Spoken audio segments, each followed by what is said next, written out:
我宣布，安全理事会第9483次会议现在开始。本次会议的临时议程是维护乌克兰和平与安全。议程通过。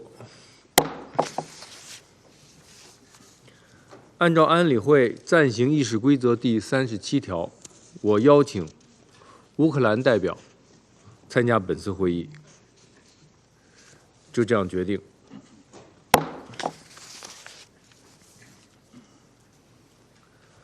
按照安理会暂行议事规则第39条，我邀请下列人员参加本次会议，通报情况：政治建和部及和平行动部欧洲、中亚、美洲事务助理秘书长严洽先生，世界粮食计划署驻乌克兰代表兼国别主任霍林沃斯先生，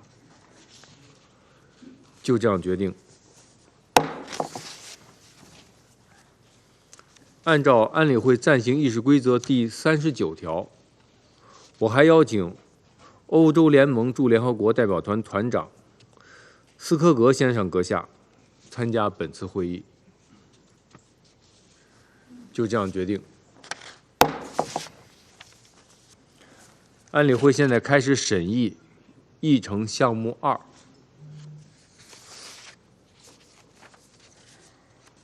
我现在请严洽先生通报情况。Mr. President, last weekend we reached a new grim milestone in the war in Ukraine. The Office of High Commissioner for Human Rights has confirmed that to date more than 10,000 civilians have been killed and more than 18,500 injured since Russia launched its full-scale invasion of Ukraine in violation of the UN Charter and international law. Hundreds of children are among the victims. The full toll of this war is likely to be much greater, as there is no sign of the end of the violence. Instead, there are indications that attacks against civilians and civilian infrastructure may escalate further during the upcoming coldest season.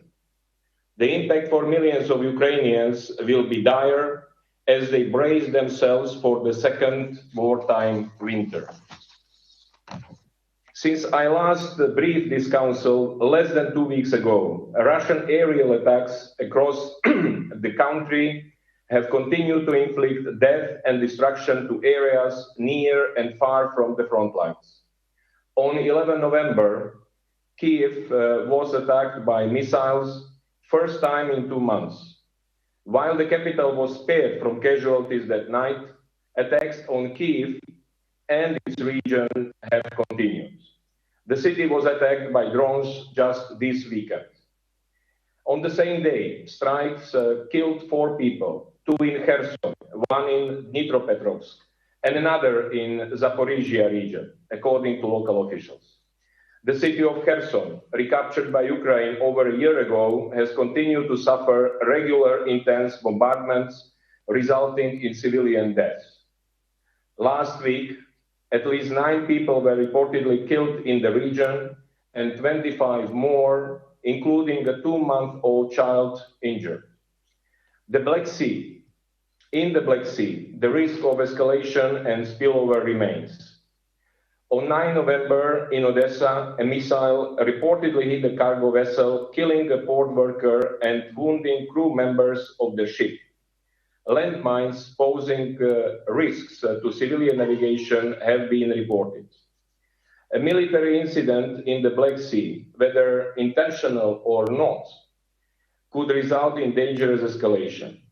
Global food security depends on the ability of food exports to move safely and predictably through international waters, including in the Black Sea.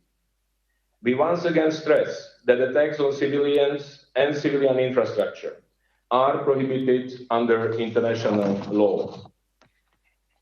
Wherever they occur, they are unacceptable and must stop immediately. Mr. President, amidst fresh waves of attacks against energy infrastructure, And in anticipation of frigid weather conditions, humanitarian needs are on the rise. Last Friday's drone strikes alone resulted in power cuts in more than 400,000 villages in the south, southeast, and north of the country. They also damaged an oil depot in Odessa. This year's winter response plan, developed by the United Nations and its partners in full cooperation with the Ukrainian authorities, is already in full swing. International solidarity and support for winter and beyond, including through timely donor contributions, remains essential. Some 360,000 people have already received winter support, but 435 million US dollars are still urgently required to deliver house repair materials, winter clothes, heating appliances, fuel and repairs to district water and heating systems for 1.7 million people in need. Continued contributions are also needed for the 2023 Humanitarian Response Plan for Ukraine, currently only 54% funded. UN agencies have provided humanitarian assistance to over 10 million people this year. We aim to reach 11 million by the end of 2023. Regrettably, around 4 million Ukrainians in need cannot be reached in Russian-controlled areas of Donetsk, Luhansk, Kherson, and Zaporizhia regions of Ukraine due to lack of access. They receive only minimal aid through local actors in partnership with the UN and international non-governmental organizations. Humanitarian partners are ready to expand operations in these areas if given access and adequate support. Mr. President, the destruction wrought on the country will take years, decades to overcome. The United Nations is actively working towards long-term recovery and rebuilding of the country's energy sector. We focus on infrastructure support for energy generation and transmission for the functioning of basic utilities, heating, water, and sewage in war-affected areas. In collaboration with the government of Ukraine, the World Bank, and the European Union, the United Nations has initiated the third Ukraine Rapid Damage and Needs Assessment.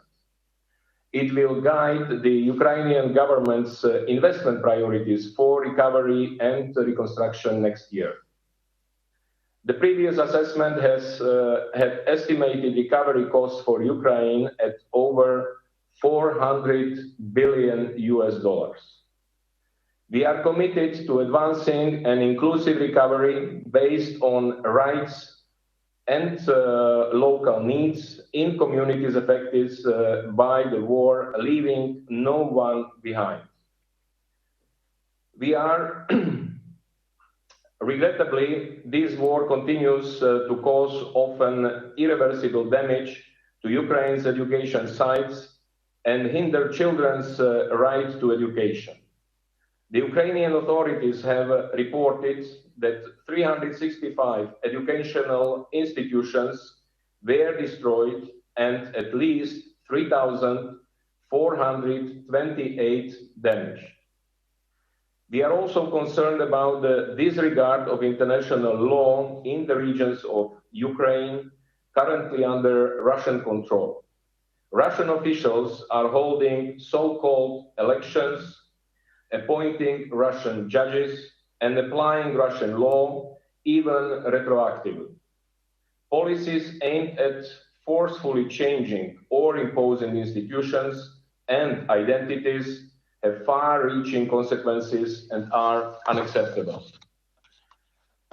The UN Human Rights Office has also continued to document cases confirming that the use of torture has been widespread in the context of arbitrary detention in territories of Ukraine that are currently under Russian control.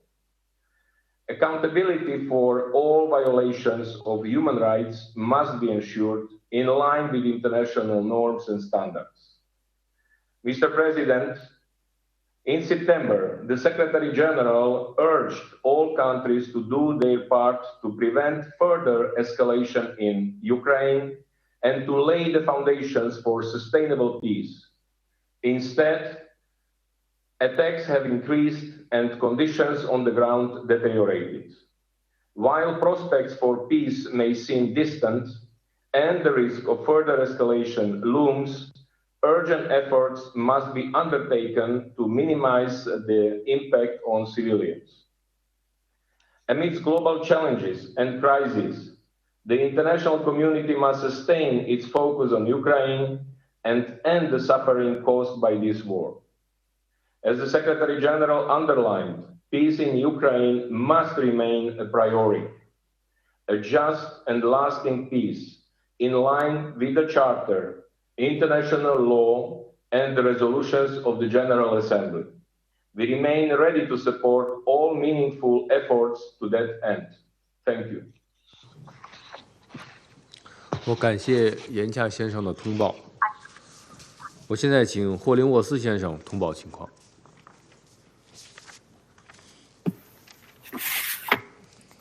Thank you, Mr. President. On behalf of the World Food Programme, I'm honoured to appear before the United Nations Security Council today. I will briefly speak about the humanitarian consequences of the full-scale invasion of Ukraine, and in particular, the impact on food security, both domestically and globally. Today, because of hostilities, Ukrainians are being cut off from accessing markets to buy food, and farmers are reporting that they can no longer produce enough food, a situation that has a dramatic impact inside and outside Ukraine. The war in Ukraine is driving food insecurity inside the country, and this is a country that used to feed 400 million people around the world per year before February 2022. Right now, we know from our surveys that in 80% of the settlements close to the front line, people face barriers to accessing food. Today, around 1 in 5 Ukrainian families face some level of severe food insecurity. The closer someone lives to the hostilities, the more critical are those needs. And as a result, over 900,000 people still living within 30 kilometers of the front line have the most acute and severe food insecurity needs, which only worsens in the winter. The World Food Programme is feeding some 750,000 of these people with food baskets throughout the winter. And additionally, another 1.5 million people who have broader needs will receive some form of cash assistance in areas that have been directly affected by the conflict, but where markets are still working. Consistently, when people are asked about their priority needs, food, access to medicine, and indeed shelter in the winter come out on top. Whilst responding to the food security needs, the irony should not be lost on us that in one of the world's most formidable breadbaskets, there are hundreds of thousands of people living in proximity to the hostilities that now depend on humanitarian and food assistance with no obvious way to cope. Mr. President, the humanitarian needs in the country are sadly but fundamentally linked to the consequences of the war in Ukraine on agriculture and on rural food-producing communities. The impact on Ukrainian agriculture is not only about big numbers and metric tons produced and grains exported. It's also about the impact on the everyday life of citizens of the country. Today, the war means fields are contaminated with mines and unexploded ordnance, and households are unable to grow the food they need to feed themselves. Approximately 174,000 square kilometers, roughly 30% of Ukraine's territory, have been affected by the conflict and are potentially contaminated by remnants of war. And out of this great number, 25,000 square kilometers is agricultural, food-producing land. And this was some of the most productive land in the country. Despite farming less than 7% of the country's land, it's the smallholder farmers in Ukraine that contribute to 75% of the employment sector within this sector. And they have been the most adversely affected by the war. As an example, last week I was in Kharkivska Oblast, visiting an agricultural demining project that the World Food Programme manages with the Food and Agricultural Organization of the United Nations. The households there are twice as likely to have inadequate food consumption when they cannot have access to their own land to produce their own food. But the war in Ukraine has also meant that there are continuing attacks on port and grain infrastructure. A forthcoming report by the Office for the High Commissioner for Human Rights will reveal some findings since mid-July. That is that since then, 31 documented attacks targeting facilities crucial to grain production and grain export from the country. 28 of those attacks were in Odessa Oblast alone, which is the home to the vital Black Sea and Danube River terminals, essential for global trade in food. If attacks on food infrastructure and the blockage of sea export routes continue, it will dramatically impact the agricultural production outlook over years to come and may, in a worst-case scenario, lead to wheat production being unable to meet domestic and export demands. This export of produce means that people are fed around the world. It's important to remember, Ukraine accounted for 9% of global wheat exports, 15% of maize exports, 44% of sunflower oil exports before February 2022. Mr. President, our task is now threefold. First, we must continue to address the acute and urgent humanitarian food needs facing millions of Ukrainians. As we do this, we must not lose sight of the food system recovery efforts that are required.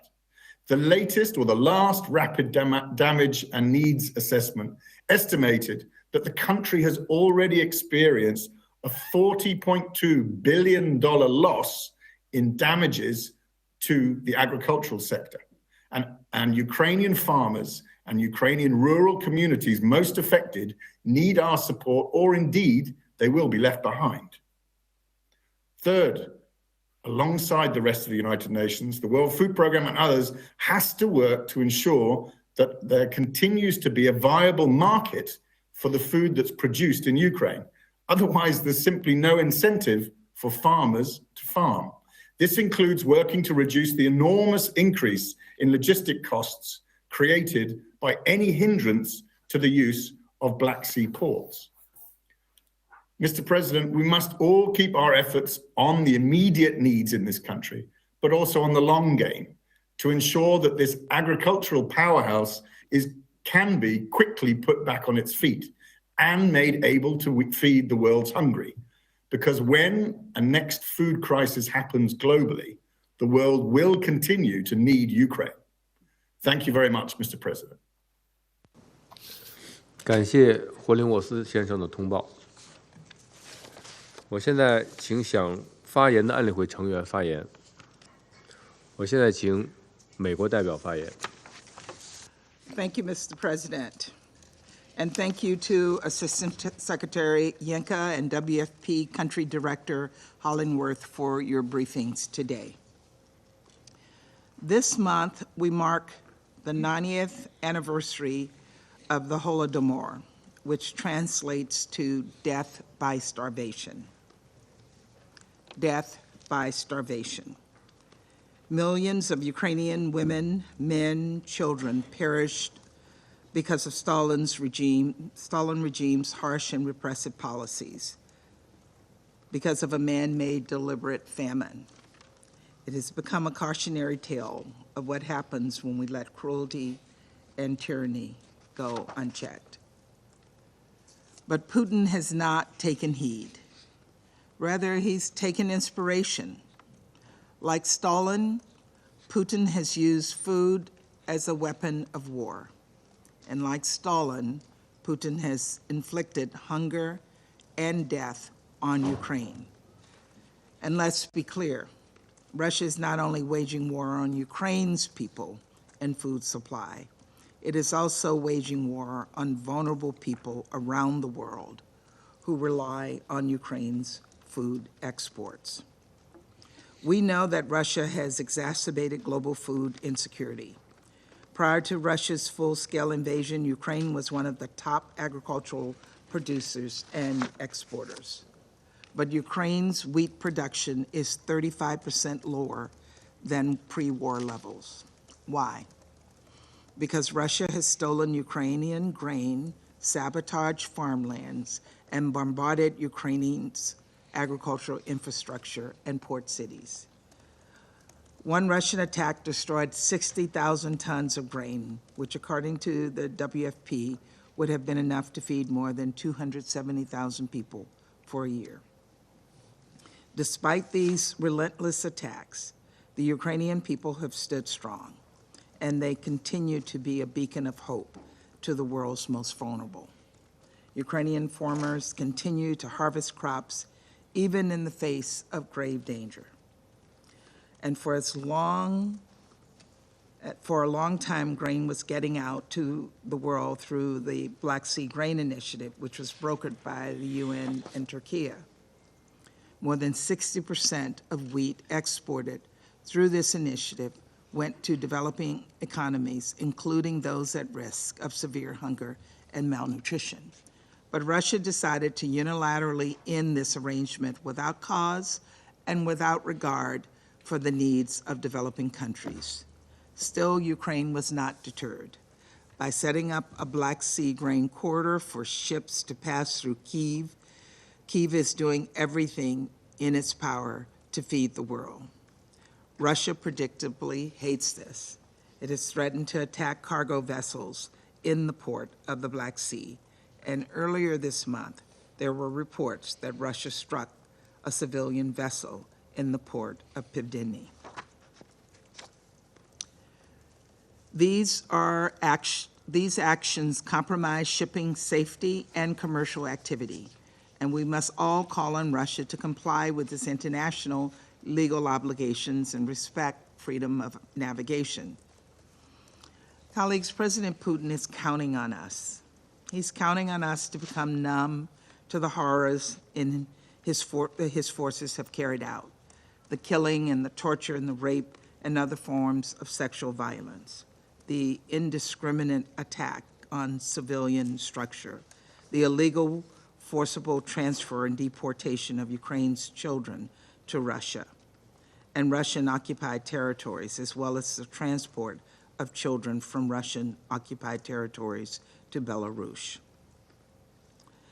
And Putin is hoping that given the number of crises before us in Sudan and Syria and the DRC and Yemen and Israel and Gaza, we will forget about the plight of the Ukrainian people. I also expect you will hear Russia try to change the topic today and throw a litany of whataboutisms our way. As U.S. Secretary of Defense Austin said during his visit to Kyiv yesterday, and I quote, "The United States will continue to stand with Ukraine in their fight for freedom against Russia's aggression, both now and into the future." Colleagues, we must not let Russia trample on the UN Charter. We must not let Russia carry out war crimes with impunity, and must not let Russia continue to weaponize food and inflict so much pain and suffering on Ukraine by attacking Ukraine's critical infrastructure as the cold, dark winter approaches. Let us all stand with the Ukrainian people for as long as it takes, until families are reunited, until children can go back to school, and people can return home, and until a just and comprehensive peace in accordance with the UN Charter is secured. Thank you, Mr. President. 我感谢美国代表的发言。下面请阿尔巴尼亚代表发言。Thank you, Mr. President, and let me also thank USG Jens and Mr. Hollingworth for their briefings. Colleagues, while the world attention remains glued on the ongoing dramatic developments in Gaza, with hope that some of the much-awaited good news will come soon, the aggression against Ukraine continues unabated, with terrible humanitarian consequences and profound detrimental impact on human lives, including for many around the world. We like it or not, the world media and public attention have their own patterns. They can only focus on one event at a time. Nothing can or should diminish the tragedy unfolding in Gaza. But we cannot forget that civilians are dying every day in a disastrous war in Sudan, that a horrible civil war is going on almost in silence in Myanmar, and that the cruelty of Russia in Ukraine has not stopped, to mention just a few human miseries of our world. This is why this meeting is important as a very much needed reality check. Briefers shared the latest information on several key aspects, and we welcome it. In the course of almost 2 years, Russia has reduced whole Ukrainian cities to rubble, has conducted indiscriminate attacks with shelling, missiles, and drones against civilians and civilian infrastructure, including schools and hospitals, has caused a massive humanitarian crisis, and is guilty of multiple crimes and crimes against humanity.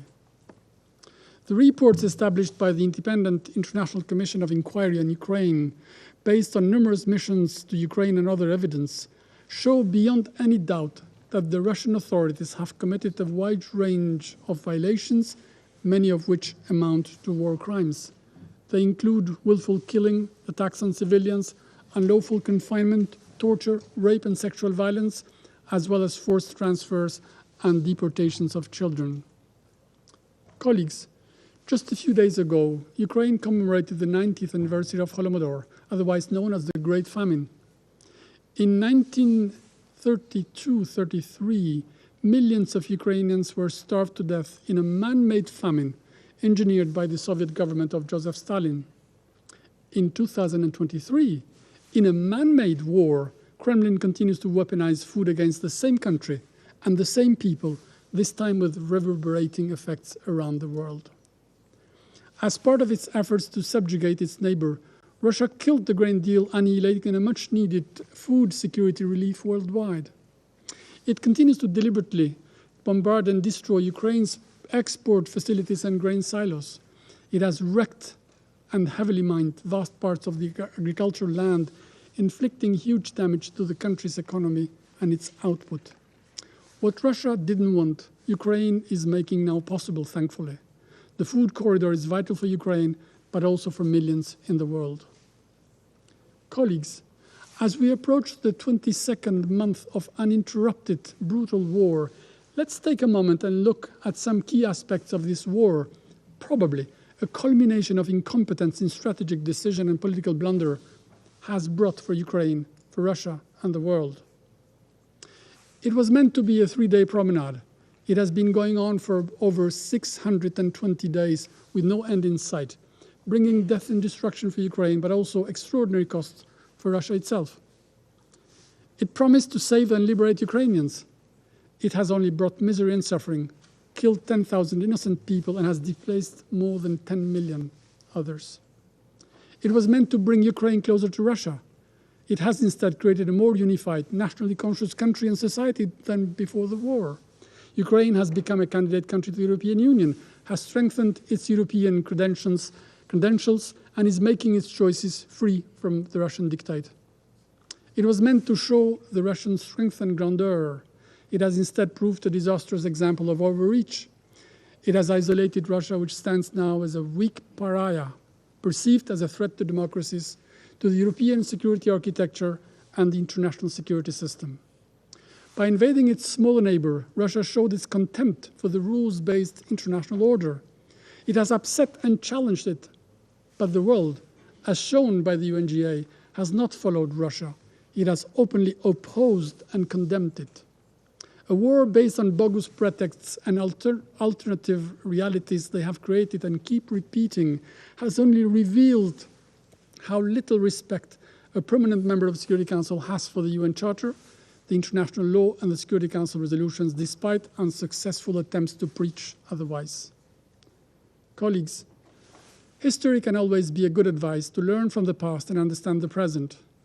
In 1792, Maximilien Robespierre would warn about, and I quote, the most extravagant idea taking root in the head of a politician who believes that it is enough for one people to invade a foreign people to make it adopt its laws and constitution. No one likes armed missionaries, and the first advice given by nature and prudence is to repel them as enemies, end of quote.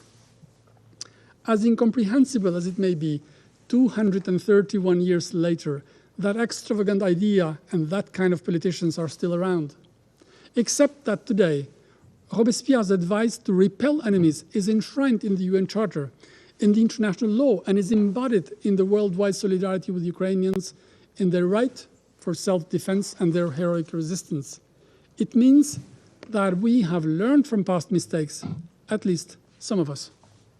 This is why we will continue to support Ukraine's right and ability to defend itself against Russia's aggression, to uphold the fundamental principles of multilateralism, and to help the Ukrainian people build the secure, prosperous, and independent future they deserve.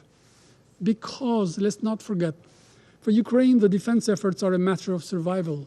For Russia, the war has been and remains a matter of caprice and imperial design. Therefore, it is crucial not to allow Russia to go away with crime, the crime of changing borders by force, the crime of illegal annexation of territory, the crime of deliberate policy which could bring back anarchy in Europe and instability in the entire world. And this is why standing with Ukraine and its sovereignty and territorial integrity means defending the democratic values, the international rules-based order, the UN Charter, all of us, and what we stand for. I thank you. 感谢阿尔巴尼亚代表的发言。下面请加纳代表发言。Thank you, President. I would like to thank Assistant Secretary General Mr. Miroslav Jensa and the World Food Programme Country Director for Ukraine, Mr. Matthew Hollingworth, for their briefings. As the Council turns its focus once again on the prevailing conditions in Ukraine and in particular the continuing effects of the war on food security, my delegation reiterates Ghana's firm support for a just, peaceful, and comprehensive political settlement. We continue to believe that diplomacy and dialogue are pertinent to redirecting the military fixation of the warring parties to the non-combatant peace efforts extolled by the principles of international law and the Charter of the United Nations. Mr. President, much like the global finance and energy systems, the global food system, already under pressure from climate crisis and the COVID-19 pandemic, has been manifestly affected by the war on Ukraine. As noted in the briefing, millions of people, especially in developing countries, including those reliant on exports under the World Food Programme, have been pushed closer to the brink of food insecurity and the threats of hunger and famine.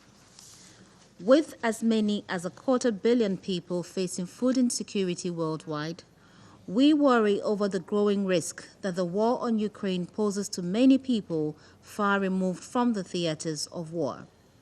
This is particularly the case today, as the Black Sea Grain Initiative that facilitated the export of some 30,000 metric tons of essential food, abated rise in food prices, and met the pangs of hunger of many stands terminated. Grain storage facilities and ports have also been destroyed, reducing the already compromised export capacity of Ukraine by about 40%.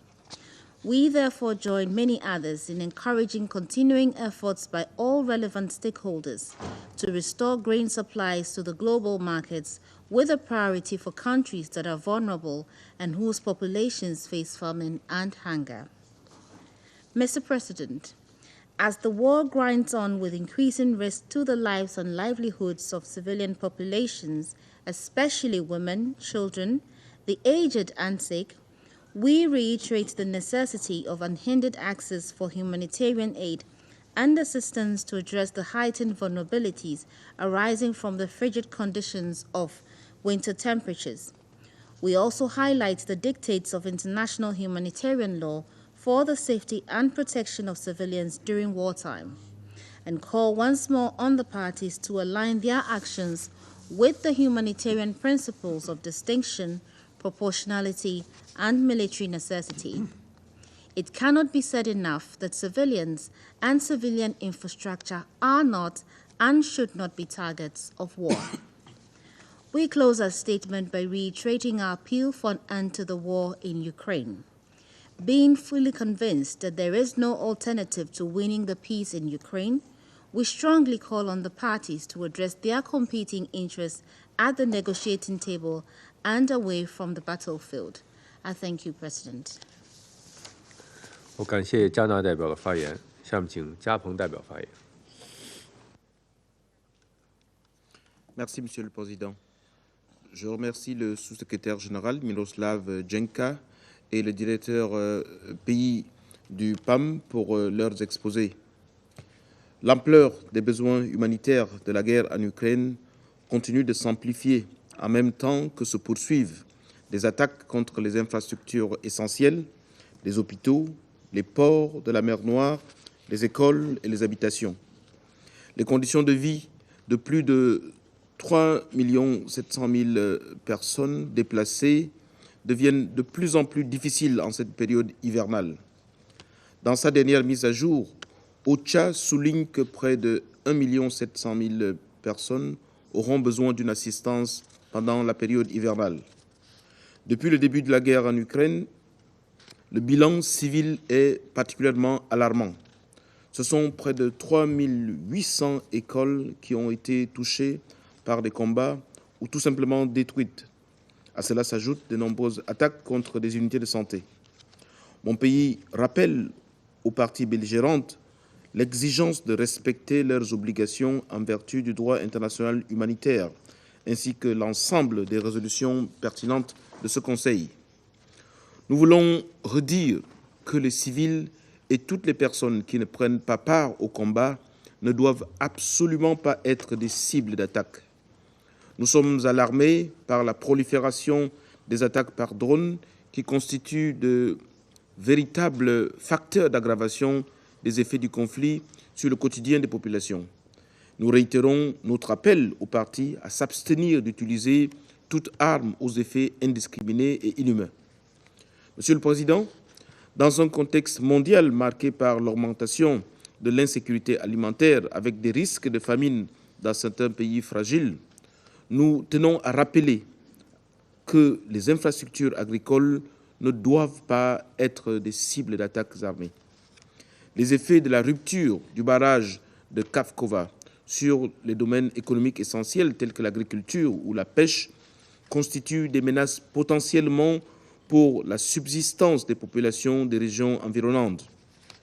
Il est crucial que ces effets soient pris en charge de façon appropriée et que des mesures adéquates soient prises pour permettre la résilience des populations touchées. Pour terminer, nous réitérons notre appel aux pays qui exercent une influence sur les belligérants de faire prévaloir les canaux de la diplomatie en vue de mettre fin à ce conflit meurtrier. Le Gabon encourage l'ensemble des parties à privilégier le dialogue pour parvenir à la paix et la coexistence pacifique. Je vous remercie. 我感谢加蓬代表的发言，下面请阿联酋代表发言。Mr. President, I thank Assistant Secretary General Yencha and Mr. Hollingsworth for their briefings, and I welcome Ukraine's participation in today's meeting. As we just heard from our briefers, the lives of civilians in Ukraine remain precarious, a situation set to worsen given the onset of winter and a recent intensification of attacks on Ukraine's critical infrastructure. This situation is particularly concerning given that Ukraine's energy system is more vulnerable than it was at this time last year. There is little excess capacity and minimal spare equipment. Ensuring the consistent supply of electricity and heating during the coming months will be critical for the health and safety of the population in Ukraine. In eastern Ukraine, continued military engagements are putting civilians at risk. As fighting intensifies in various areas, civilian displacement is increasing. This is particularly challenging for the elderly and disabled, and we encourage all efforts to ensure their safety and provide them with assistance. Mr. President, following the expiration of the Black Sea Grain Initiative last July, conflict intensified in and around the Black Sea and its ports. This has negatively impacted Ukraine's ability to export grain and other food items.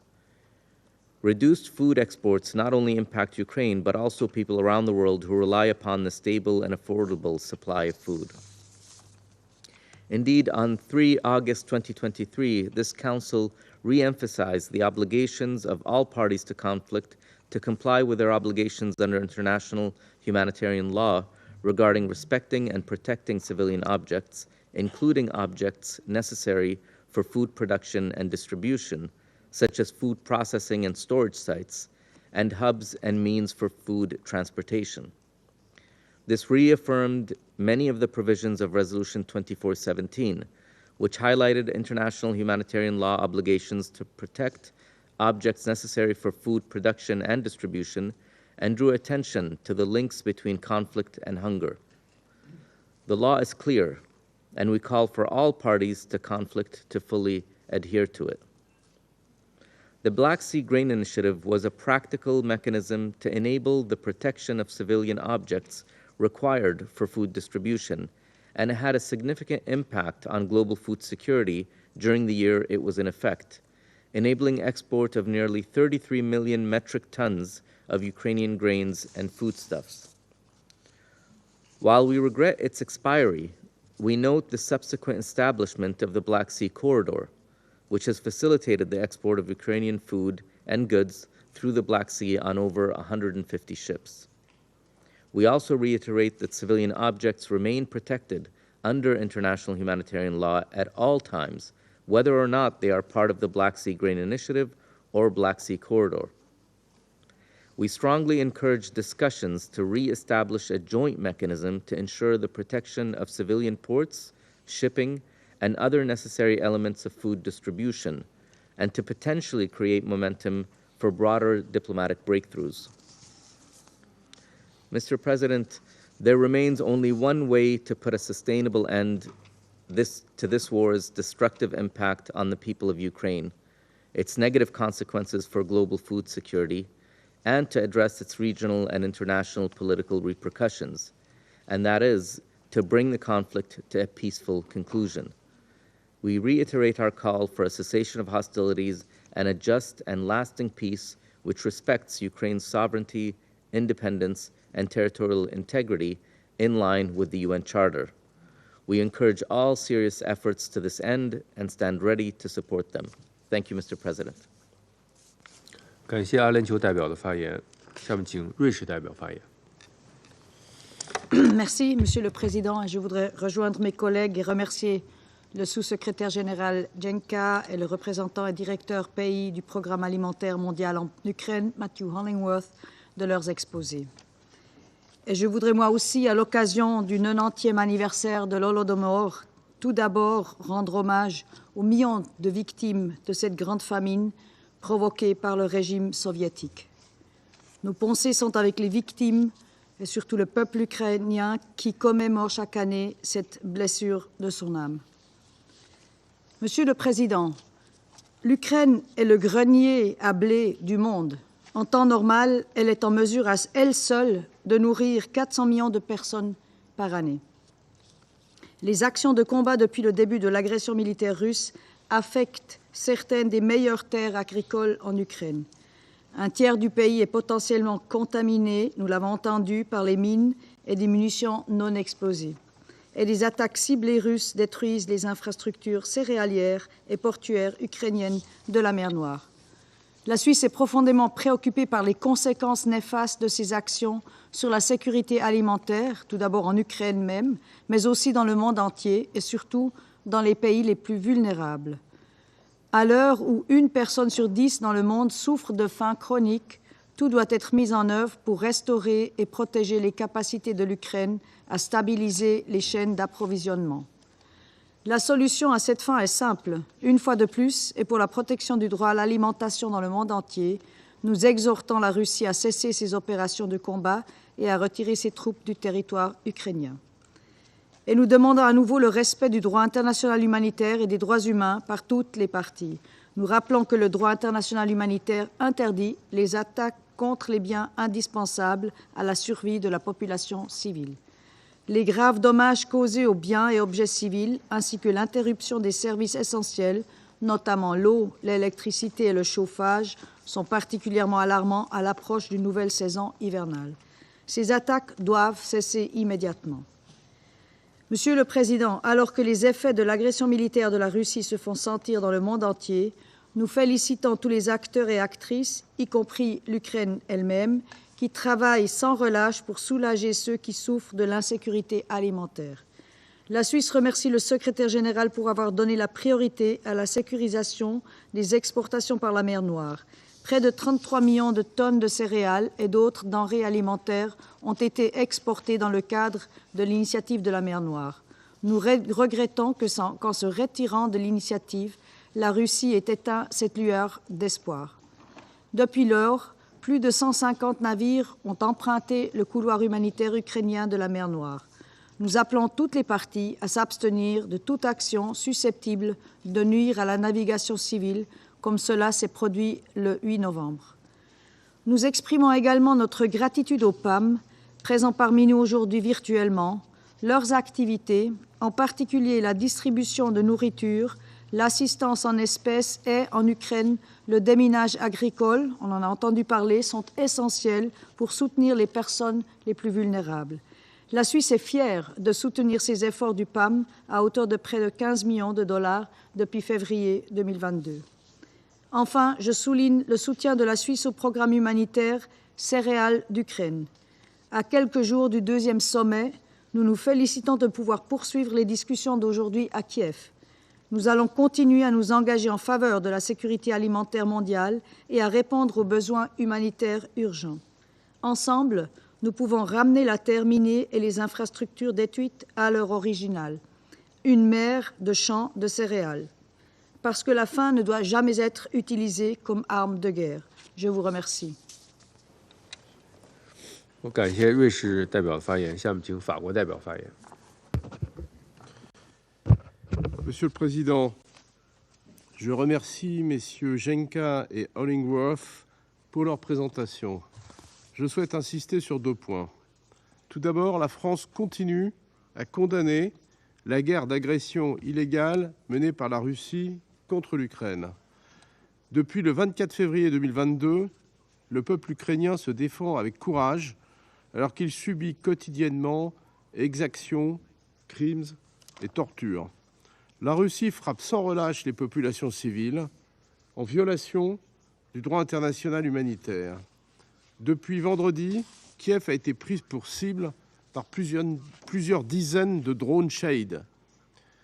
Les forces russes ciblent également les infrastructures essentielles de l'Ukraine et en particulier ses infrastructures énergétiques. Ces frappes indiscriminées aggravent la situation de la population. Près de 17 millions de personnes ont désormais besoin d'une assistance humanitaire. À l'approche de l'hiver, nous devons rester pleinement engagés. 300 millions d'euros ont ainsi été mobilisés par la France afin de répondre aux besoins d'urgence et d'assurer la réhabilitation d'infrastructures essentielles.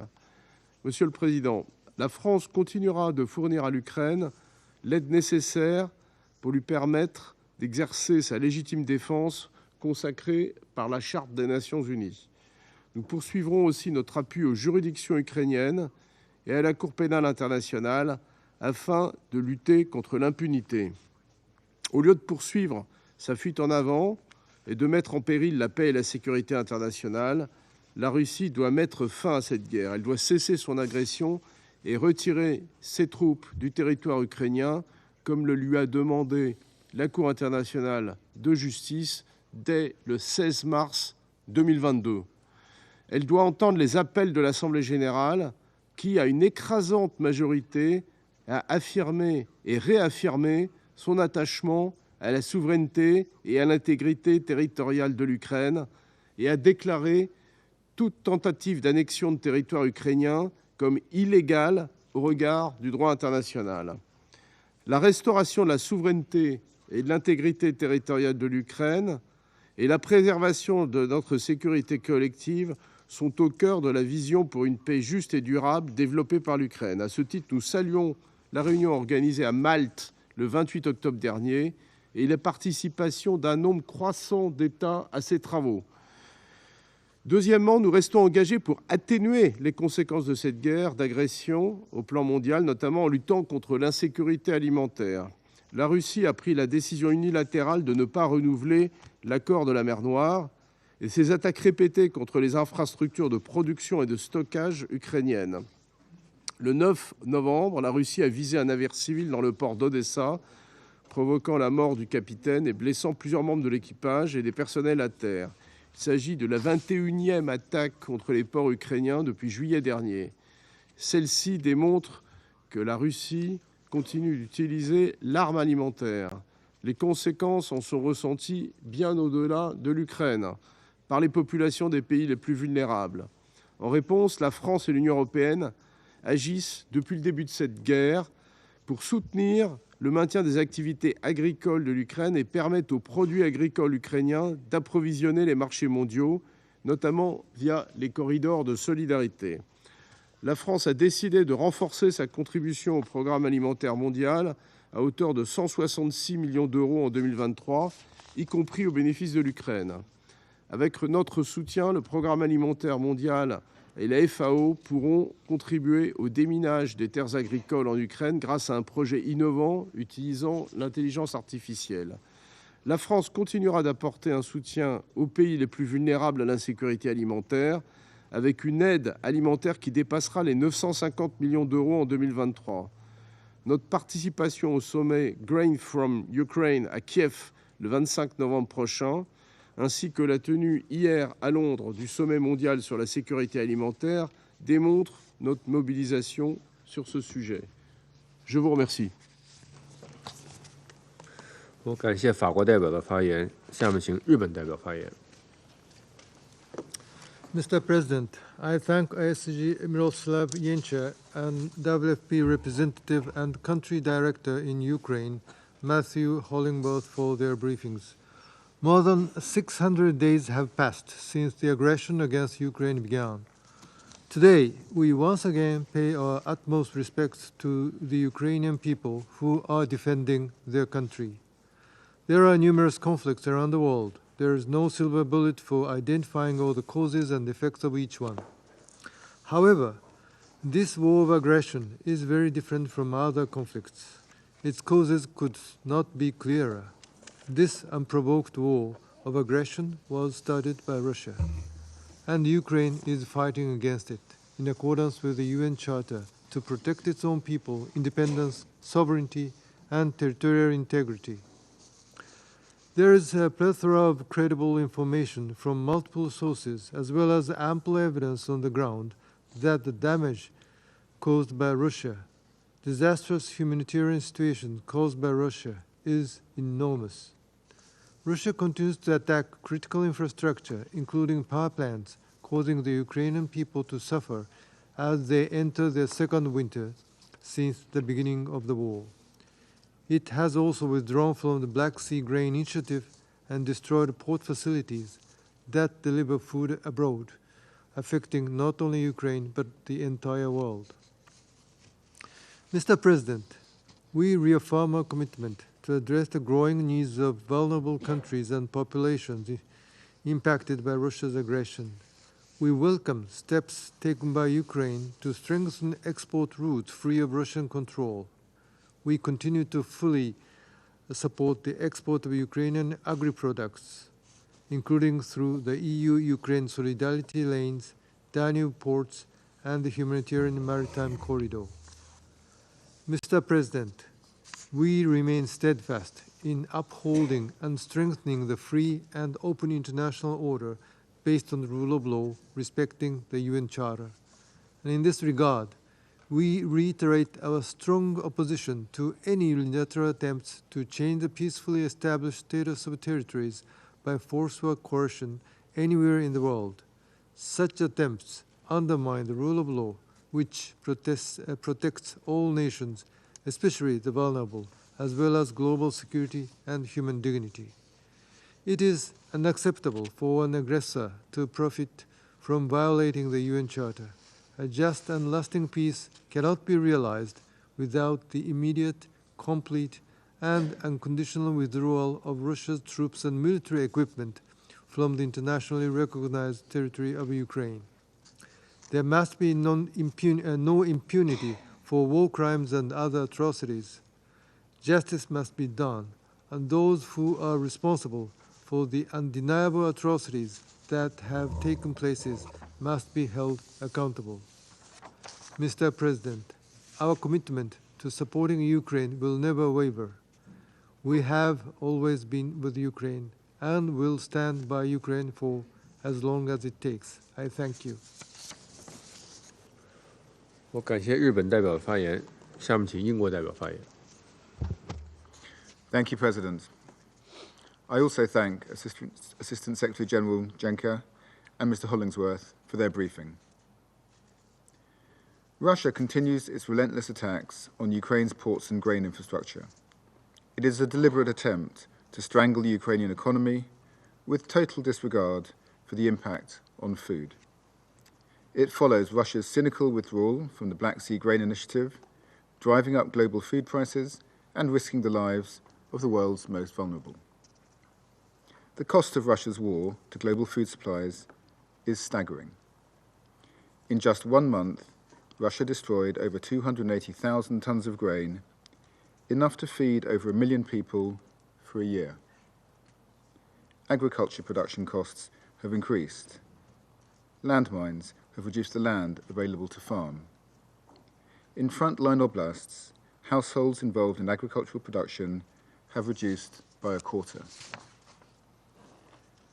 As well as its attack on food, Russia is repeating its strategy of attacking critical infrastructure in winter, attempting to break resolve by depriving the Ukrainian people of electricity, heat, water, and vital medical services. Russia will not succeed. Ukraine's resilience and the support of its international partners will remain strong.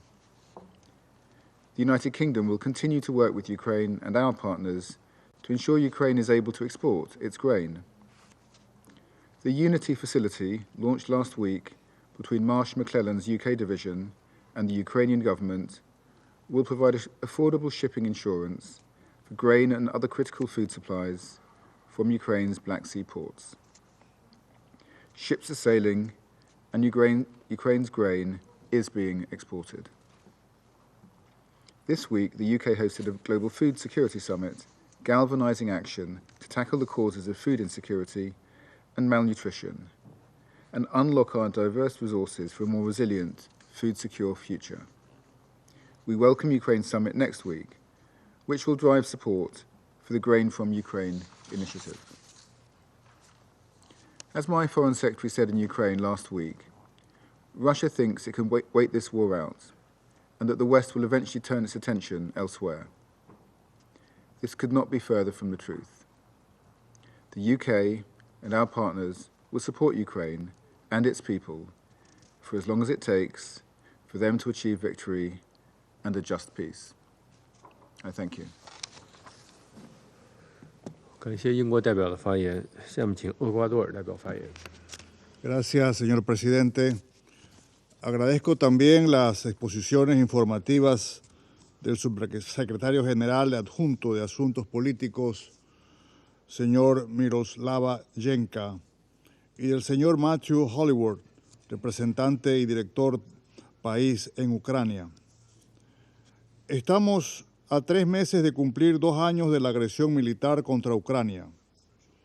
Lamentamos que esa agresión siga afectando la soberanía y la integridad territorial de Ucrania, al tiempo que continúa transgrediendo la Carta de las Naciones Unidas, incluyendo principios tales como el multilateralismo y la proscripción de la guerra como medio para solucionar conflictos. Reiteramos que la seguridad de un Estado no está por encima de la seguridad de ningún otro. Asimismo, recordamos que la anexión de territorios por la fuerza no tiene validez alguna y que los argumentos invocados para esta invasión no tienen ningún asidero jurídico. Recordamos, por otro lado, que todas las disposiciones de la Corte Internacional de Justicia deben cumplirse, indistintamente de si conciernen a Europa o a Medio Oriente o a América Latina o al África. Más aún, los miembros de este Consejo, en particular los miembros permanentes, son los primeros llamados a respetar las decisiones del más alto tribunal de esta organización. Lamentamos también que esta agresión siga exacerbando los riesgos de un accidente nuclear, así como narrativas y acciones que debilitan la arquitectura internacional de desarme. Deploramos además el costo que esa guerra ha tenido sobre la infraestructura crítica civil, incluyendo la infraestructura agrícola e infraestructura de producción, almacenamiento y distribución de alimentos. Reiteramos la necesidad de que todas las partes en un conflicto cumplan plenamente con la Resolución 2573 para la protección de bienes indispensables para la supervivencia de la población civil. Reconocemos la labor del Programa Mundial de Alimentos en Ucrania y el apoyo para millones de personas en el contexto de la inseguridad alimentaria suscitada por la guerra. El apoyo para los desplazados internos también es encomiable. Desde el inicio de la invasión, el secretario general alertó de las consecuencias globales que el conflicto tendría, con mayor dureza sobre las personas con menos recursos, al haber interrumpido cadenas de suministro, llevando el índice de precios de alimentos de la FAO al nivel más alto de la historia. Si bien las exportaciones de cereales no constituyen por sí solas operaciones de ayuda alimentaria, siguen teniendo un rol vital en el alivio de la inseguridad alimentaria global. Por eso lamentamos que se suspendiera la iniciativa del grano hace ya 4 meses. Finalmente, señor presidente, urgimos a que se examinen alternativas para restablecer la paz y la seguridad en Ucrania basadas en el respeto de su soberanía, unidad, independencia e integridad territorial dentro de sus fronteras internacionalmente reconocidas y que se extienden a sus aguas territoriales. Muchas gracias. 我感谢厄瓜多尔代表的发言，下面请莫桑比克代表发言。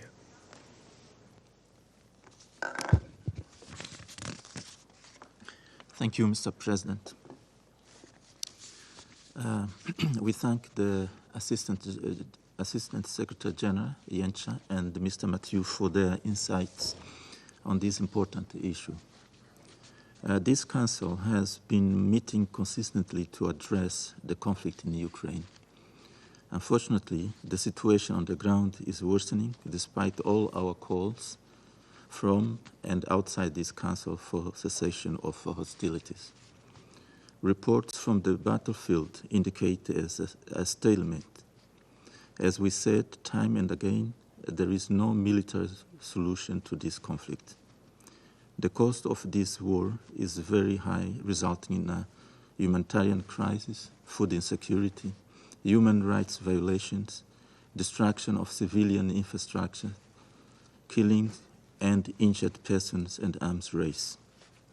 Apart from short-term impact, the expected medium-term and long-term effects on global geopolitical and economic order will be grave and felt globally. The longer the conflict drags on, the more dramatic the consequences for the contending parties, the region, and the globe, with disproportionate impacts on the least developing countries. As a matter of fact, a paradigm shift is needed. The Security Council should play a bridging role to build confidence and create necessary conditions for dialogue to thrive. Let us give a real chance to dialogue. Time has come and the reality demands so. With that in mind, once again, Mozambique calls on the contending parties to display the required flexibility and political will to cease all hostilities, engage in constructive and direct negotiation without preconditions. In our humble assessment, a political negotiation is the most effective and viable way towards finding a common, agreeable, and sustainable solution to resolve this conflict. I thank you, Mr. President. 我感谢莫桑比克代表的发言，下面请巴西代表发言。Thank you, Mr. President. Mr. President, colleagues, I thank our briefers, Assistant Secretary General Jenka and Mr. Hollingworth, for their thorough updates, and I welcome the participation of the permanent representative of Ukraine in this meeting. We regret that once again this Council meets to discuss the war in Ukraine without any progress in the dialogue between the parties, either directly or indirectly, or any slightest sign of de-escalation of the conflict. The continuation of hostilities imposes immense suffering on the civilian population and risks exacerbating spillover effects. We call on all parties to adhere to international humanitarian law and take concrete steps to de-escalate hostilities. We urge all parties to pragmatically engage in talks with an aim to a just and lasting peace. The pursuit of a peaceful solution to the crisis is a duty of all, including those with influence on the ground. Brazil welcomes the efforts of members of the international community in this regard and remains willing to contribute to peace initiatives as soon as the parties are ready to reestablish dialogue either directly or through third parties. We encourage parties to resume negotiations on specific issues, such as the safety of nuclear facilities and the resumption of the Black Sea Grain Initiative to reduce food security risks for millions, particularly in developing countries. Thank you. 感谢巴西代表的发言，下面请俄罗斯代表发言。Господин председатель, хотим искренне поблагодарить Албанию и США за созыв этого заседания. Говорю это без какой-либо иронии. Признаться, мы и сами подумывали о том, чтобы созвать заседание Совета Безопасности по Украине именно сегодня, 21 ноября. Это знаковый день для продолжающейся на наших глазах украинской трагедии и рубежная веха в контексте украинского кризиса. Именно в этот день, 10 лет назад, в Киеве начались антиправительственные протесты, которые через 3 месяца привели к кровавому антиконституционному перевороту и всей цепочке последующих трагических, если не сказать роковых, для Украины событий. Их конечным результатом стал системный государственный кризис, который сегодня представляет острую угрозу для международного мира и безопасности. Раз мы уж здесь сегодня собрались, видим смысл в том, чтобы остановиться на событиях тех лет подробнее. Как мы все помним, формальным поводом для начала протестов 21 ноября 2013 года стало суверенное и абсолютно легитимное решение Кабинета министров Украины о приостановлении подготовки к заключению соглашения об ассоциации с Европейским Союзом. Это решение было принято не под давлением и не в интересах России, как пытаются представить дело майданные историографы, а с целью обеспечения национальной безопасности Украины. Руководство страны осознало объективную невозможность модернизации экономики в сжатые сроки для поддержания ее конкурентоспособности с европейскими производителями. Кроме того, подписание соглашения создавало объективные сложности для торгово-экономического взаимодействия Украины с Россией и другими странами СНГ. Все это стало очевидным после опубликования текста проекта соглашения, работа над которым велась в закрытом для общества режиме. То, что государство, руководствуясь национальными интересами, приняло решение даже не отменить, а отложить это имеющее далеко идущие последствия решение, вызвало острую и скоординированную реакцию праворадикальных украинских сил. Активизировались и финансировавшиеся США и их союзникам в течение многих лет НПО. Одна из архитекторов майданного переворота, Виктория Нуланд, в интервью CNN в 2014 году призналась, что США с 1991 года выделил на эти цели $5 миллиардов. Понятно, что потеря таких инвестиций в планы Вашингтона не входила. И уже вечером на площади Независимости в Киеве стали собираться так называемые активисты с флагами Евросоюза.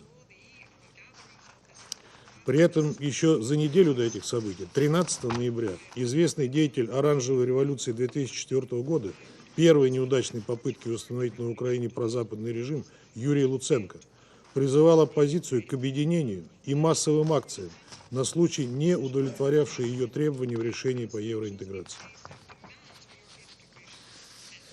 По сути, это был шантаж крикливого, малочисленного, но весьма активного и мотивированного меньшинства, имевшего неограниченную поддержку Соединенных Штатов и их союзников. Не буду сейчас вдаваться в детали того, как руками радикальных националистов был словно по нотам разыгран подготовленный на Западе сценарий майданного переворота. Скажу лишь только, что его важнейшие элементы была, как сегодня уже понятно, преступная провокация радикальной оппозиции с расстрелом протестующих на Майдане, в результате которой погибло более 100 человек. О том, что эти люди пали не от рук правоохранителей, сегодня хорошо известно. Не обошлось и без политического мошенничества, когда оппозиция на следующее же утро дезавуировала подписанные при гарантии Германии, Франции и Польши соглашение о переходном периоде и отстранила Януковича от власти в нарушении Конституции страны, при этом захватив правительственные здания. Мы предоставим возможность подробнее услышать о случившемся самим участникам, рассказать о случившемся самим участникам событий в ходе специальной встречи Совета по формуле Аррия, которую мы проведем 8 декабря. А наши западные коллеги закрыли глаза на это беззаконие, став таким образом соучастниками этого первородного греха, из-за которого Украина медленно, но верно покатилась в пропасть. Стоит ли говорить, что упомянутые кровавые провокации на Майдане до сих пор не расследованы, так же, как и сожжение заживо несогласных с Майданом активистов в Доме профсоюза в Одессе 2 мая и бойня мирного населения в Мариуполе 9 мая 2014 года. Мы обязательно продолжим делать все для того, чтобы виновные за эти преступления, многие из которых при нынешней власти в Киеве даже и не думают скрываться, понесли заслуженные наказания. Опьяневшая от собственной безнаказанности и безграничной западной поддержки, майданная хунта начала гонения на русскоязычных украинцев, их права и исторические ценности, поставила во главу угла курс на глорификацию нацистских приспешников. Героями Украины были названы военные преступники и коллаборационисты Шухевич и Бандера, виновные в массовых убийствах евреев, поляков и русских, и самих украинцев во время Второй мировой войны. Причем современные украинские националисты не скрывают, за что именно они поклоняются своим нацистским кумирам. Председатель ультраправой партии «Свободы» Олег Тягнебок воспевал, что они, цитирую, боролись с москалями, боролись с жидвой и другой нечистью, которая хотела забрать у нас наше украинское государство. Конец цитаты. В итоге от Украины отделился Крым, а после отказа подчиниться новому антинародному режиму жителей юга и юго-востока Украины, Киев развернул карательную операцию против мирного населения Донбасса. И даже получив от них достойный отпор и подписав Минские соглашения, киевская клика упустила шанс на возвращение ЛНР и ДНР, саботируя выполнение этого документа. Как мы уже сегодня знаем, он стал для Киева и его западных кураторов всего лишь дымовой завесой для подготовки к войне с Россией и ускоренного вооружения. Ведь, как мы уже тоже прекрасно знаем, Майдан и задумывался исключительно в качестве средства ослабления России в интересах Запада. Украинцев же и европейские амбиции части из них цинично использовали, заранее готовя стране тот сценарий, который мы видим сейчас и в котором нет никаких собственных украинских интересов. Шанс на мир Украина упустила уже как минимум дважды. В случае с Минскими соглашениями, а также в марте-апреле 2022 года уже в ходе специальной военной операции, когда из-за давления США и Великобритании режим Зеленского отказался от продолжения мирных переговоров с Россией и выбрал путь бессмысленной войны до последнего украинцев в тщетной попытке в угоду Запада нанести ядерной державе стратегическое поражение. Господин председатель, но мы помним и другую, домайданную Украину, страну, с которой нас объединяют тесные исторические, культурные и семейные связи. Мы знаем народ, разделяющий с нами общую религию и традиции, как в очередной раз напомнил Совету представитель Русской Православной Церкви на созванном нами заседании 17 ноября. Сегодня нет сомнений в том, что 10 лет назад Майдан стал событием, которое разбило историю Украины на до и после и раскололо все украинское общество.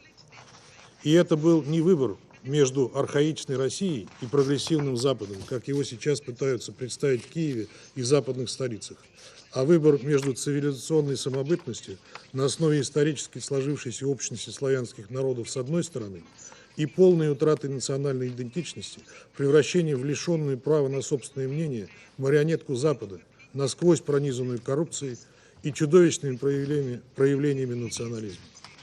Сегодня все больше и больше украинцев это осознает, как бы ни старались их удержать от этого западной и украинской пропаганды. Мы видим, что украинский народ постепенно отходит от дурмана и осознает пагубность сделанного за него выбора, начиная задавать властям правильные вопросы. Например, почему каноническое православие, которому остаются верны миллионы людей, в этой стране преследуют и уничтожают, а созданную властями раскольническую, поддерживаемую нынешней государственной властью церковь насаждают? Почему русский язык, являющийся родным для большинства украинцев, искусственно выдавливается из государственной и общественной сферы, в то время как в западных государствах, к числу которых Украина, в западных цивилизованных государствах, к числу которых Украина себя относит, права нацменьшинств, включая языковые, строго и неукоснительно соблюдаются? Почему все ключевые решения по обороне, экономике и внешней политике за украинцев принимают ее внешние спонсоры, а плодородные земли страны скупаются зарубежными корпорациями? Почему западные оборонные предприятия баснословно обогащаются на поставках оружия на Украину, а ей попадает старье, от которого странам НАТО так или иначе все равно необходимо было бы избавиться? Или почему президент страны не отправляет на фронт разве что стариков и младенцев, а сам при этом любой ценой пытается удержать власть, закручивая гайки и усиливая репрессии против инакомыслия и любых проявлений оппозиционных настроений? К сожалению, полноценная дискуссия по этим и другим вопросам вряд ли начнутся внутри Украины, пока киевский режим чувствует безусловную поддержку Запада, который пока еще держится за свой украинский проект, как за лучшую возможность ослабить Россию. И пока ставший диктатором Зеленский будет арестовывать и отправлять в тюрьму любого, кто осмелится не то что задавать эти вопросы, а лишь попробует почитать альтернативные новости. Поэтому пока на земле мы видим лишь остервенелое стремление киевского режима продолжать обреченные на провал попытки нанести поражение нашей стране. После громкого провала так называемого летнего контрнаступления, колоссальных потерь, утилизации сотен единиц западной военной техники и растраты сотен тысяч натовских снарядов, Киев сейчас сосредоточился на ударах по мирному населению, для чего хорошо подходят передаваемые Западом дальнобойные снаряды. Режим в Киеве взял на вооружение террористические игиловские методы и открыто кичится этим. И в отсутствие какой-либо готовности Зеленского и его подельников, а также и западных кукловодов к разговору о том, как добиться такого сценария, при котором Украина перестанет быть антироссией и вернется на путь добрососедского и цивилизованного развития, нам придется продолжать выполнять цели нашей СВО военным путем. С каждым днем эта задача становится все ближе и ближе со всеми вытекающими для Украины последствиями. Хотел бы обратить внимание всех тех, кто сегодня повторил свою заезженную мантру о том, что Россия якобы наносит удары по гражданской инфраструктуре Украины, а на самом деле по военной или той, что с ней связано, делая жизнь в этой стране невыносимой. На недавнее сообщение, который на днях опубликовали израильские СМИ и перепечатало агентство «Франс Пресс». В нем указывается, что 4 тысячи имеющих паспорта Украины беженцев из Израиля решили вернуться на Украину, потому что там, по их собственному выражению, безопаснее. Коллеги, вдумайтесь в это. Они предпочитают уехать домой из Израиля, в котором, как вы все прекрасно понимаете, в десятки, если не в сотни раз безопаснее, чем в секторе Газа, который на наших глазах равняют с землей. Но эту ситуацию наши западные коллеги предпочитают не замечать в силу своих двойных стандартов. Вновь повторяю свой вопрос, заданный на предыдущем заседании по гуманитарной ситуации на Украине. Сколько заседаний по гуманитарной ситуации в Газе за все это время собрали вы? Я отвечу за вас. Ни одного. Вам сподручнее вместо этого продвигать ложь и измышления про якобы российские атаки по гражданским лицам в стране, куда, повторюсь еще раз, стремятся вернуться беженцы из Израиля. Вы сами-то понимаете, как лживо, жалко и ущербно вы при этом выглядите. Хотелось бы верить, что да. Уважаемые коллеги, трагический опыт Украины должен стать предостережением для всех тех стран, где Запад за последние десятилетия расставил свои сети из прикормленных НПО и купленных агентов влияния, готовясь использовать их в своих узкокорыстных геополитических целях.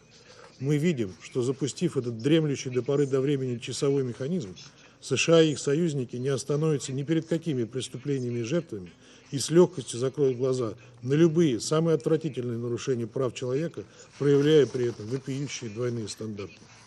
И сколько бы нам сегодня не говорили в этом зале про так называемую революцию достоинства, хотя об этом сегодня никто не говорил, хотя сегодня ей исполнилось 10 лет. И укрепление украинской независимости. Совершенно очевидно, что 10 лет назад Украина свое достоинство и независимость потеряла.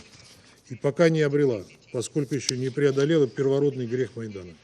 А когда преодолеет, он останется позором и черным пятном в истории Украины, да и всего мира в целом, а также зловещим напоминанием о том, чего может стоить отказ от собственных интересов и полное подчинение Западу. Благодарю вас. 我感谢俄罗斯代表的发言，下面请马耳他代表发言。 Thank you, President. I also thank ASG Jenka as well as Representative Hollingworth for their insightful briefings and acknowledge the participation of the PR of Ukraine and the head of delegation of the European Union representation. As part of its illegal war of aggression, Russia has developed a devastating campaign of systematic airstrikes against civilians and critical infrastructure. These brutal attacks have only one objective: to inflict human suffering on Ukraine and its citizens by depriving them of electricity, heating, education, medical care, and food, as well as destroying Ukraine's grain export capacities. The multi-layered consequences of this war will take years to overcome and heal. It is estimated that 44% of Ukrainians have experienced being in a combat zone, and 69% suffer from psychological distress. Last week, Russian forces shelled a hospital and homes in Kherson, killing 3 people and injuring at least 13. Such attacks against civilians and civilian infrastructure add to the growing evidence that Russia is committing war crimes, as reported by the Independent International Commission of Inquiry on Ukraine. As winter sets in, the continued attacks on energy infrastructure bring a new dimension to the humanitarian crisis. Last winter, thousands of Russian drones and missiles targeted power systems, leading to a severe energy crisis, leaving millions without electricity, water, or heating. This year, the brutal and relentless pattern of Russian attacks has already begun. In recent weeks, Ukrainian energy facilities have been attacked at least 60 times with different types of weaponry. On its part, Malta welcomes OCHA's winter response plan to address specific humanitarian needs in Ukraine. We will continue to support the Ukrainian people by providing humanitarian aid and assistance as long as necessary. President, Russia's unilateral decision to terminate the Black Sea Grain Initiative, as well as its campaign to deliberately attack Ukraine's grain storage and export facilities, has destroyed 300,000 tons of Ukrainian grain. This is a criminal act and is a clear evidence of how Russia continues to instrumentalize food and undermine global food security, as well as a cynical attempt to deprive Ukraine of income. In response to this, the EU solidarity lanes will continue to assist Ukraine and deliver an ambitious response to address global food insecurity. We also express our grave concern about the recent attack against a civilian vessel in the Ukrainian Black Sea port of Odessa. This was the first time civilians have been killed and injured on board a merchant ship. Russia must cease all attacks against Ukrainian seaports and allow freedom of navigation on the Black Sea. These attacks go against international humanitarian law, strictly prohibiting attacks on civilians and civilian infrastructure. We remain resolute in our position that perpetrators of such atrocities must be held accountable, and we support all efforts to this end, including the ongoing ICC and ICJ processes, as well as the ongoing discussions on the establishment of a special tribunal on the crimes of aggression against Ukraine. In closing, President, we underscore once again our conviction that to achieve a just and lasting peace, Russia must immediately cease all hostilities. It must unconditionally, as well as completely, withdraw all its forces and military equipment from the entire territory of Ukraine within its internationally recognized borders. Thank you. 我感谢马耳他代表的发言。我现在以中国代表身份发言。中方在乌克兰问题上始终站在公平正义一边，站在和平一边，站在对话一边，致力于劝和促谈，实现停火止战。我们呼吁冲突当事方积极回应国际社会和平呼声，为尽快恢复和谈逐步创造和积累条件。乌克兰危机延宕，导致冲突地区许多大型基础设施遭受不同程度损毁，物资供应严重匮乏，水电暖等基本公共服务难以保障，人道局势令人担忧。中土当事方必须严格遵守国际人道法，避免袭击平民和民用基础设施。国际社会和人道机构应在中立、人道、公正、独立原则基础上，加大对受危机影响民众的人道援助力度，加快推进民用基础设施修复工作，向受危机影响的民众提供过冬物资和取暖设备，确保流离失所者的基本生计。乌克兰危机长期化、复杂化，不符合任何一方利益。受到外溢影响冲击最大的是发展中国家。在国际法之外施加单边制裁和长臂管辖措施，只会扰乱全球产业链供应链的安全稳定，拖累2030年可持续发展议程实现。我们呼吁国际社会付出更大努力，尤其是有重要影响的国家发挥积极作用，避免危机外溢影响持续扩散，为实现和平营造有利环境，推动局势早日回到政治解决的正确轨道。我现在继续行使安理会主席职能。我现在请乌克兰代表发言。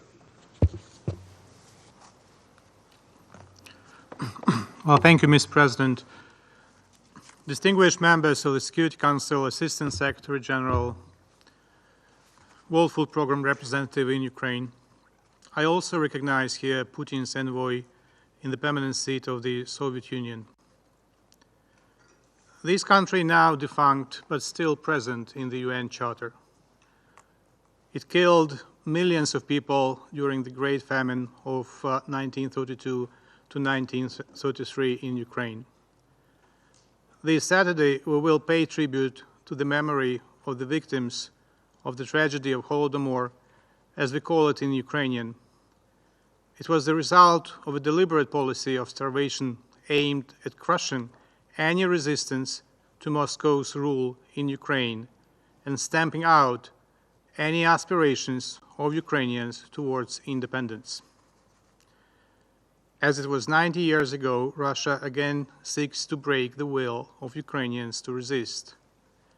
Both Stalin and Putin opted for a genocidal toolbox, as other methods of subjugating the Ukrainian people did not work. Stalin resorted to total confiscation of food and starving people to death. Putin has ordered a full-scale military invasion. And the historical memory of Holodomor contributes to the current resilience of the Ukrainian people.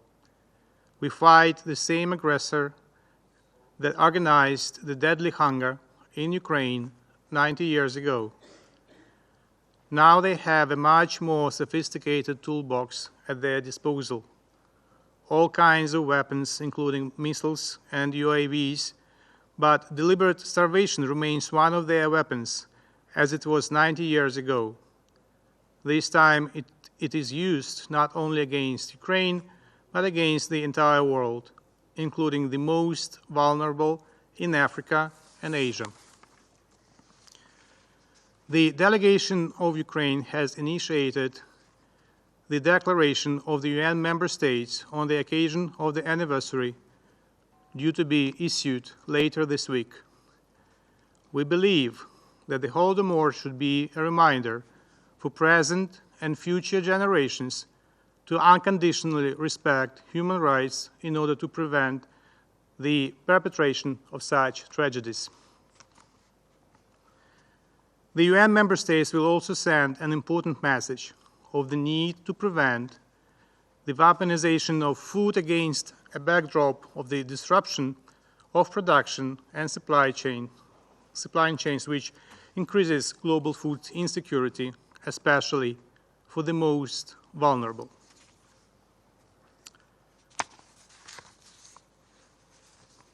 "20 years ago, the current boss of the Russian representative has co-signed the following statement, and I would like to quote from it.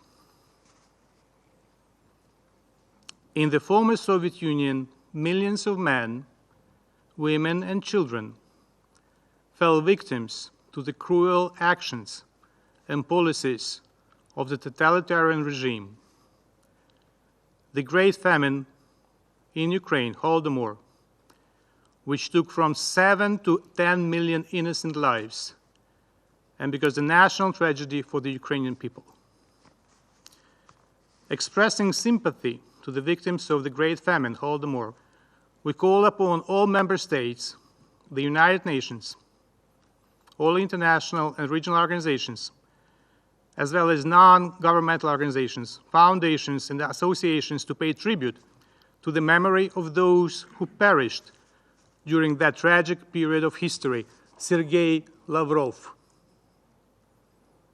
along with other ambassadors to the United Nations, 20 years ago, November 2003.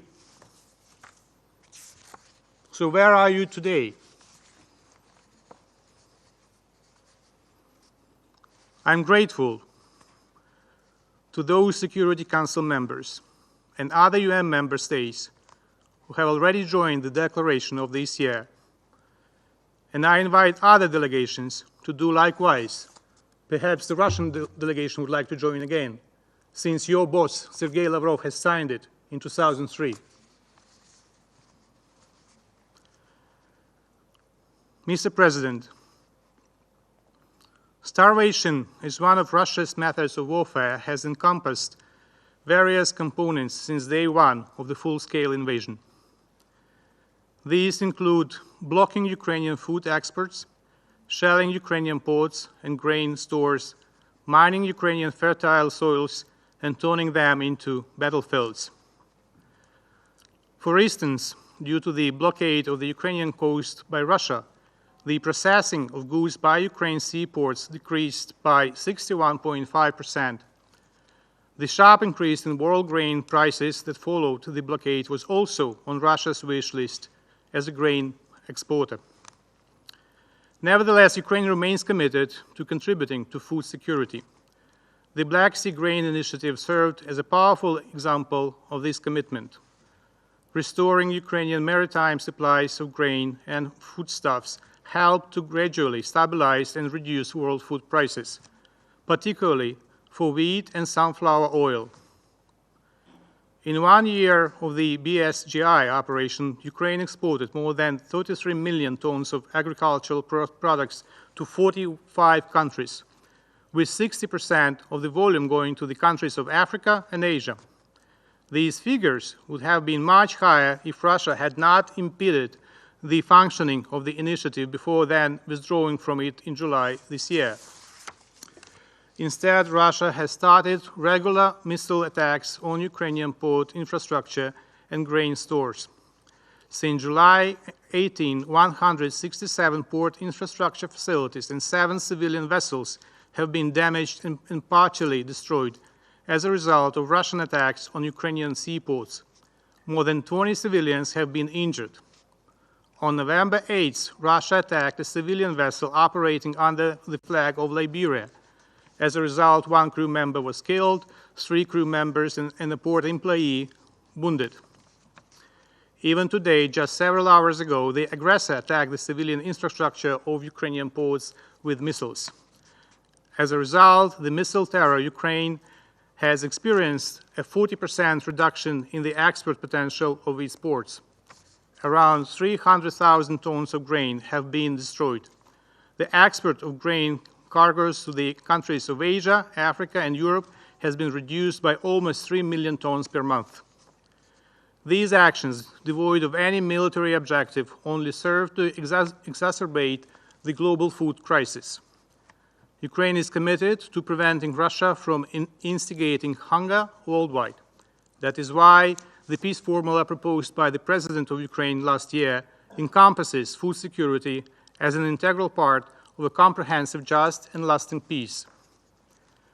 The right to food is inalienable for all people, for all countries, along with the right to life and liberty.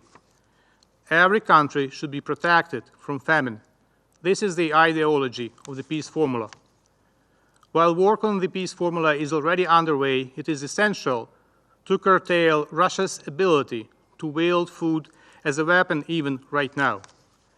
As of mid-November, Ukraine harvested nearly 76 million tons of crops, including over 53 million tons of grains and more than 22 million tons of oilseeds. We are ready to continue food exports to the global market. While working for the restoration of free navigation in the Black Sea, Ukraine rejects any acceptance of Russian ultimatums regarding the grain deal. On August 8th, temporary rules for civilian vessels to and from the Ukrainian Black Sea ports came into effect. Over 116 vessels have already used this new alternative sea corridor from the ports of Odessa, Chornomorsk, and Pivdenny. Ukraine effectively continues to implement the Black Sea Grain Initiative by using alternative routes. The most efficient in terms of grain export is the Danube corridor. Ukrainian grain has been exported through Croatian ports. On October the 3rd, Lithuania agreed on a corridor for Ukrainian grain transit to the Baltic ports. On October the 10th, a new grain corridor through Moldova and Romania was announced. On October 17th, the port of Riga received the first test container train carrying Ukrainian agricultural products. We are consistently working to increase the throughput of all corridors combined. The government has approved new rules for exporting agricultural products to prevent abuse and violations of the law during the export process. These rules also serve to protect business that comply with export legislation. Last year, the humanitarian initiative, Grain from Ukraine, was launched by the President of Ukraine and presented during the first inaugural International Summit on Food Security in Kiev on November 26. More than 30 countries and international organizations have joined the Grain from Ukraine initiative to help countries of Africa and Asia.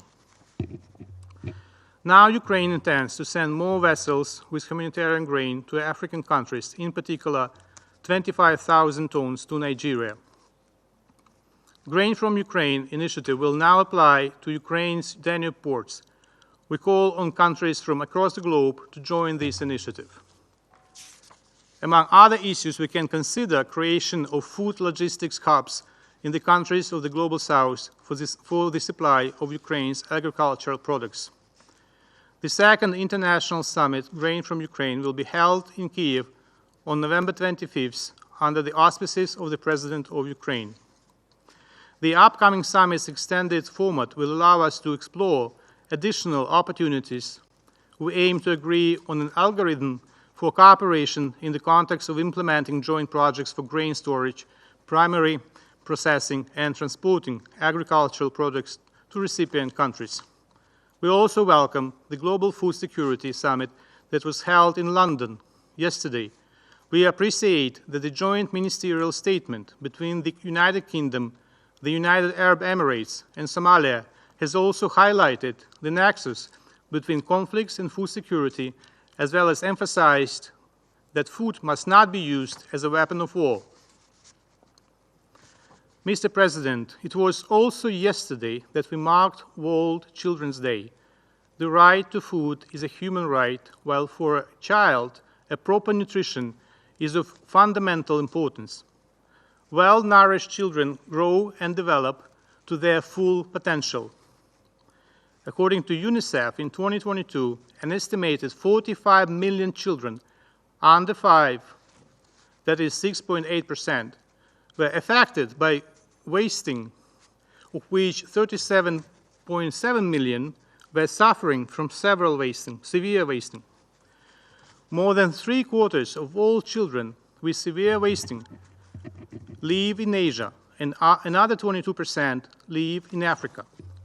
By waging its unprovoked war against my country, Russia denies millions of children in the most vulnerable countries of their right to food and proper nutrition. We reiterate once again that as long as Russia's aggressive behavior continues, global food security will remain under threat. Removing aggressive patterns from the Kremlin's mindset requires Russia's defeat in Ukraine.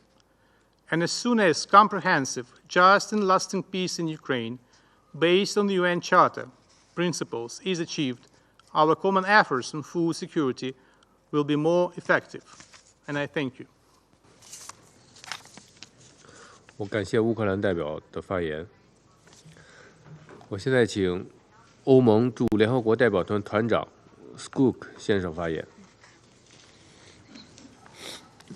Thank you very much, Mr. President. Colleagues, I have the honor to speak on behalf of the European Union and its member states, the candidate countries North Macedonia, Montenegro, Albania, Ukraine, Republic of Moldova, and Bosnia-Herzegovina, potential candidate country Georgia, as well as Andorra, Monaco, and San Marino, all align themselves with this brief statement. Thank you to you, Mr. President, for the opportunity to address the Security Council. There were other EU countries that would have liked to have spoken today, given how affected they are also of the situation that we're discussing today.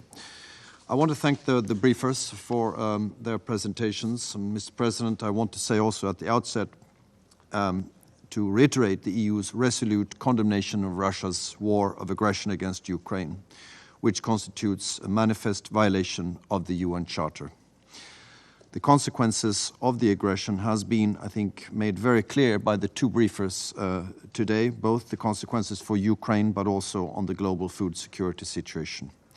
I reaffirm our unwavering support for Ukraine's independence, sovereignty, and territorial integrity within its internationally recognized borders, as well as its inherent right of self-defense against the Russian aggression.